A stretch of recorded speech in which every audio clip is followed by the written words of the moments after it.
ছিল নাকি? আপনি যেহেতু আমাদের খোদা, তাহলে পানির ব্যবস্থা করতে হবে, সমস্ত ক্ষমতা আপনার হাতে। তো ফেরাউন ভাই গায়ে ব্যাগ পরে অনেকদিন পরে ফেরাউন হিকমতের সঙ্গে বলে, তোরা ফিরে চলে যা, রাতের বেলা পানির ব্যবস্থা করে দেবো। চলে গিয়ে যে রাতের বেলা ভাই খেয়ে দিয়ে শুয়ে পড়েছে, চিন্তা হচ্ছে যদি নীল নদের পানির ব্যবস্থা না করতে পারি, সকালবেলা ওরা আমার পলাশ ছাড়াবে, পোলা তার মানে চামড়া ছাড়াবে, মাথা থেকে পা পর্যন্ত চামড়া ছেড়িয়ে ফেলে দেবে, খোদা সাজার সাপ চরবের মতো বিছিয়ে দেবে। তাহলে পানির ব্যবস্থা করা লাগবে, কি হবে?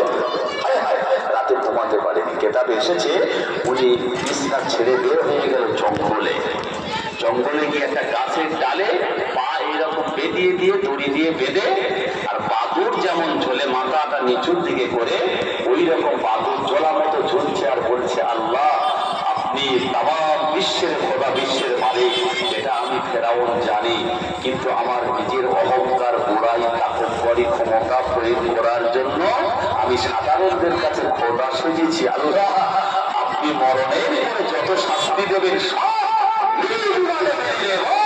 কিন্তু আল্লাহ একটা দোয়া আমার কবুল করতে হবে, ওই মিশরের নীল নদীর পানির ব্যবস্থা সকাল হওয়ার আগে করে দিতে হবে, না তো আমার চাপড়া খুলে ফেলে দেবে।